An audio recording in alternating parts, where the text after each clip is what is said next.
góorgóorlu ci beneen bi tamit ci li nga xam ne day kafaara bàkkaar yonent bi wax ko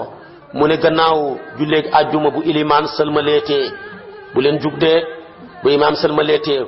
sa tànk yooya nga toogoon di taaya ni nga ko leemee woon bala nga koo lemmarti na nga góorgóorlu nga taxaw jàng fa fatiha juróom-ñaari yoon bu jeexee nga jàng ayatul kursiyu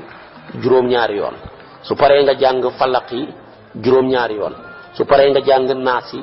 maanaam qul walaahu ahad kon juróom-ñaari yoon falaqi juróom-ñaar naasi juróom-ñaar muy juróomi juróom-ñaar yii képp koo xam ne gannaaw sëlmal ak julleeg àjjuma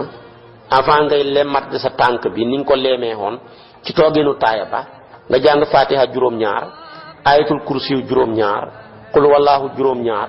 falaqi juróom-ñaar naasi juróom-ñaar yonent bi nee na sa bàkkaar yi yàlla jéggal na la ko su boobaa kon nag loolu tamit yomb na bëriwut kenn ku ci nekk war na cee fexe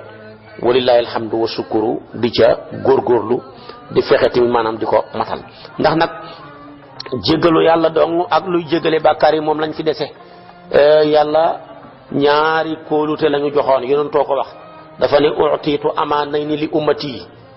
qaala allahu taala wa ma kaana allahu li yuadibahum wa anta fihim wa ma kaana allahu muadibahum wa hum yastaghfirun fa ida mittu taraktu fikum al istighfar dafa ne man de sama xeet yu yàlla jox leen ñaari kóolute benn bi mooy dafa ne feeg maa ngi fi yàlla du leen mbugal su ma génnee àdduna baleen fi nag ci zahir kon benn la ñuy desee mooy jéggalu yàlla